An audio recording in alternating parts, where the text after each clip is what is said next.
நான் இன்னைக்கு ஒரு முக்கியமான முடிவு எடுத்திருக்கேன். இந்த பாரு சிவா, நீ வந்தேன்னு வச்சுக்க, உன்னை ஏன் பக்கத்துல நிக்க வச்சு எல்லார் முன்னாடியும் நீதான் என் மூத்த மகன்னு சொல்ல போறேன்.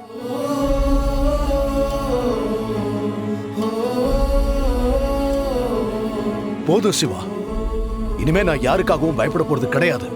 இது வரைக்கும் நீ என்னால நிறைய கஷ்டத்தை அனுபவிச்சுட்ட. இனிமேலும் உன்னை கஷ்டப்படுத்த விரும்பல. என் கண்ணு முன்னாடியே உன்னை அனாதேன்னு சொன்னாங்கல்ல,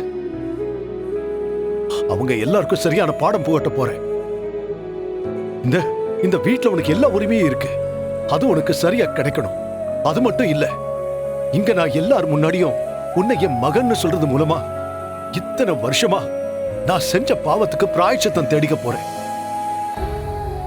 அதனால நீ எங்க இருந்தாலும் உடனே கிளம்பி வா. நீங்க சொல்றதெல்லாம் இன்னைக்கு நடக்க கூடாது. அப்படி நடந்தா நான் இதுக்கப்புறம் உங்க முகத்திலேயே முழிக்க மாட்டேன்.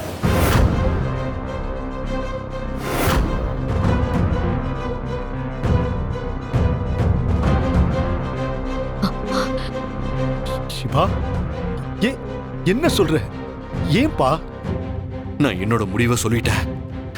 இன்னைக்கு நீங்க எல்லாரும் முன்னாடியும் என்ன உங்க மகன்னு சொல்றதா இருந்தா நான் அந்த வீட்டுக்கு வரவே மாட்டேன்.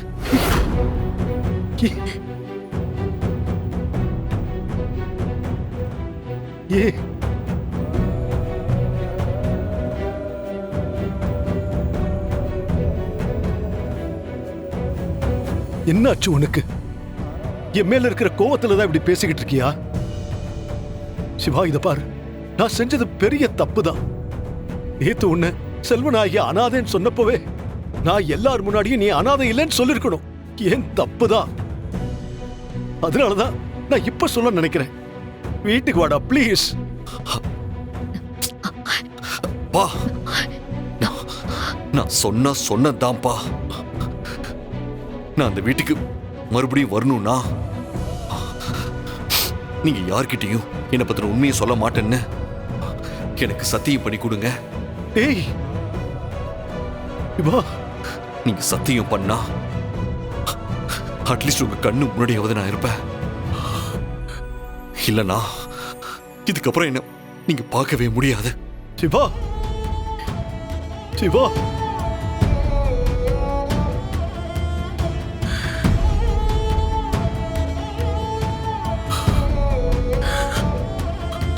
இப்ப நீங்க சத்தியம் பண்ண போறீங்களா இல்லையா? அப்ப நான் உங்களை தான்ப்பா கேட்கிறேன், சத்தியம் பண்ண போறீங்களா இல்லையா?